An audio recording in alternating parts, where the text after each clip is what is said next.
It's my pleasure to welcome you to beautiful Ann Arbor. We've got a sunny day here on the golf course. Unfortunately, we're not going to be able to go out there. I'm Steve Mangan. I'm the Director of Dining on campus. And as we go through this, we're thrilled to see all of you. And we have some pretty casual but timely discussions today. And again, welcome to be here. I'd like to introduce Ravi Anupindi, and he's going to tell you a little bit about how this conference got put together.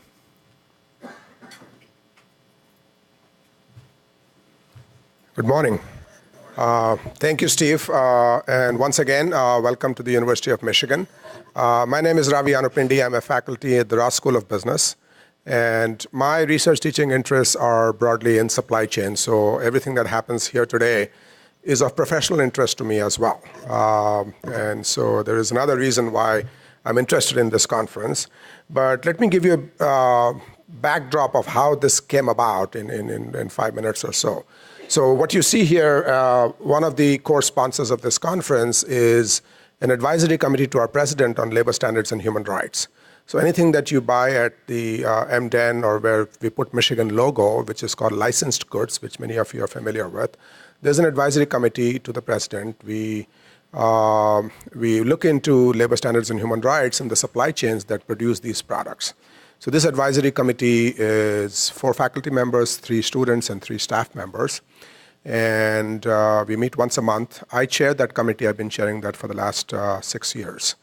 The main mandate that the president gives us on that committee is the operational mandate.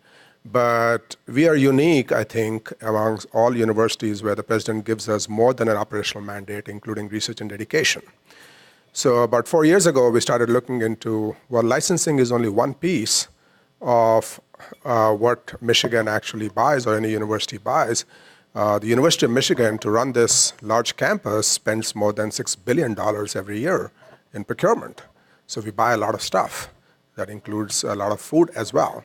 So using the research education kind of lens, we started engaging students to think about, okay, what are some of the challenges in what we buy from both social and environmental responsibility perspective. We produced 2 reports. One was a landscape study done in 2016. There was a report done in 2017 that went a little bit deeper into 2 sectors, food and electronics, asking basically the question, if a university wanted to engage, how would it engage in trying to think about sustainable food procurement or electronics procurement? There are a lot of discussions with the president in 2017. And that report, of course, other universities got to see. And I have to credit one person here, Patrick Dixon. Anywhere here? Patrick. So Patrick emailed me. I don't know how he got to see the report. And, we talked on the phone. He said, this is really good work, but you know that many other institutions are actually thinking about some of this stuff. Would you be willing to host a conference? Until then, I didn't even think about a conference. And this was almost a year ago, I think, Patrick, right? And I went to Steve and asked him, what do you think? He says, yeah, we should do it. And so that's kind of the genesis of how this thing came about. A little bit of a side thing about how I met Steve. I met Steve at a local workshop by a software company called Local Orbit that tries to connect small farmers, local farmers with buyers using a software platform. There was a workshop they were hosting. The founder CEO, Erica, she said, oh, you should meet this guy, Steve. I said, okay, Michigan Dining. And we started talking, and Steve said, I really like you. And for me, it was interesting because I teach supply chain, I was interested in, okay, how is a large institution like University of Michigan engaging in local supply chains? Because that's not that straightforward. So to me, there was a professional interest, and Steve said, I like you so much that let's have a lunch every quarter, and I'll show you around all the beautiful work that he's doing. And some of you had the opportunity to see all the dining services in South Quad, East Quad, et cetera, that he's doing.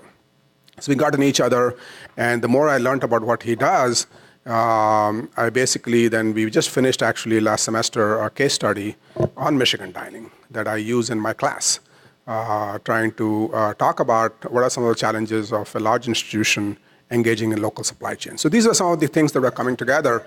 And then I basically put a call out. I cannot do this alone, hosting this conference. And we have a very passionate group of students here. So 5 students who you may have engaged in different ways came together and volunteered to put this together. So the credit doesn't go to me. The credit goes to the 5 students, and I would ask them to stand up. Bianca, Leah, Amelia, Ricky, and Christine. I don't think Christine is here. Probably she's busy with classes. So they basically, working with me and Steve, curated this whole thing, understanding, who to bring to the table, all the discussions. I'm sure many of you have exchanged emails with them.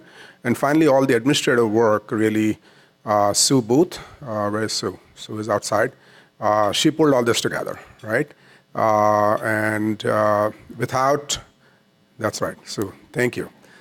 So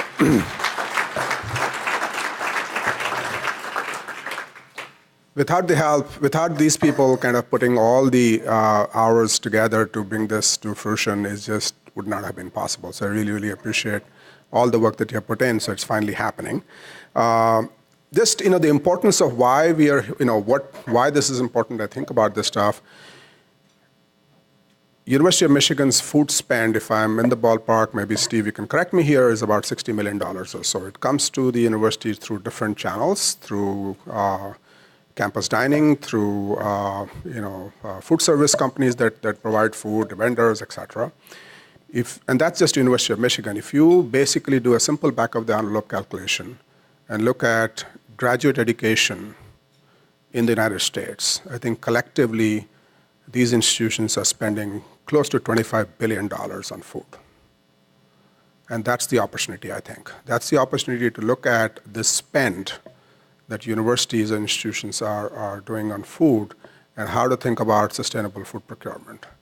And I'm hoping that we have actually a great day put together. Various stakeholders across the whole supply chain, including civil society and institutions and different providers. And really looking forward to hearing from you ideas. And this is a beginning of a journey is the way I would think about this stuff.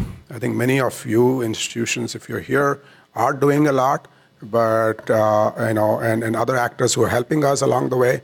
I think this is the beginning of a journey to start beginning to think about how, as institutions, we should come together to think about sustainability in food procurement.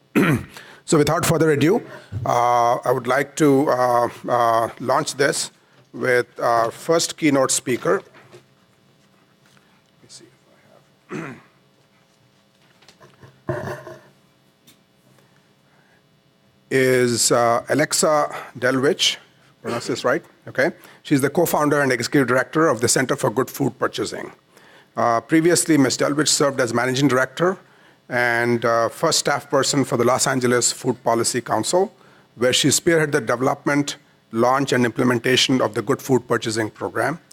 Prior to Los Angeles Food Policy Council, she worked for the United Farm Workers and San Francisco Board of Supervisors. She has a master's in public policy from UCLA. Please help me welcome Alexa to the podium.